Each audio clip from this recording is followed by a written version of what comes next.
कि सुंदरी सिर्फ और सिर्फ गुलाम से मोहब्बत करती है। इश्क के मैदान में जीतने के लिए कुछ भी करना जायज है और मैंने वही सब कुछ किया जो मुझे ठीक लगा। एक कैद से निकाल के दूसरी कैद में ले आए, तुम मुझे जीने क्यों नहीं देते हो? तो कुछ भी कर ले बादशाह, सुंदरी सिर्फ और सिर्फ मेरी है। तेरा खेल मैं खुद खत्म करूंगा गुलाम। क्या बादशाह सुंदरी से निकाह करेगा या फिर उससे पहले ही गुलाम बादशाह तक पहुंच जाएगा?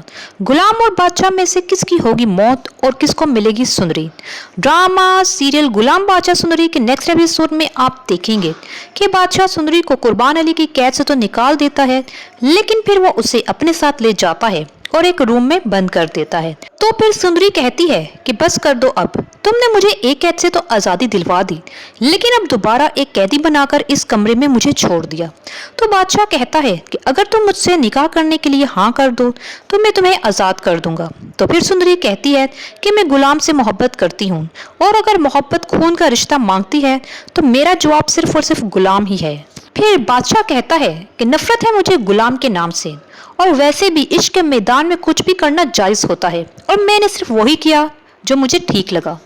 दूसरी तरफ गुलाम किसी न किसी तरह से बादशाह तक पहुंच जाता है और उससे कहता है कि तू कुछ भी कर ले बादशाह, सुंदरी सिर्फ और सिर्फ मेरी है। फिर बादशाह और गुलाम दोनों एक दूसरे पर गन तान देते हैं। फिर बादशाह कहता है कि तेरा खेल तो मैं खत्म करूंगा गुलाम। अब सवाल ये है कि गुलाम और बादशाह में से कौन मरेगा, और अगर गुलाम मर गया तो क्या सुंदरी बादशाह से शादी कर लेगी? ये सब कुछ जानने के लिए नेक्स्ट वीडियो देखना मत भूलिएगा। And don't forget to subscribe my channel. Thanks for watching.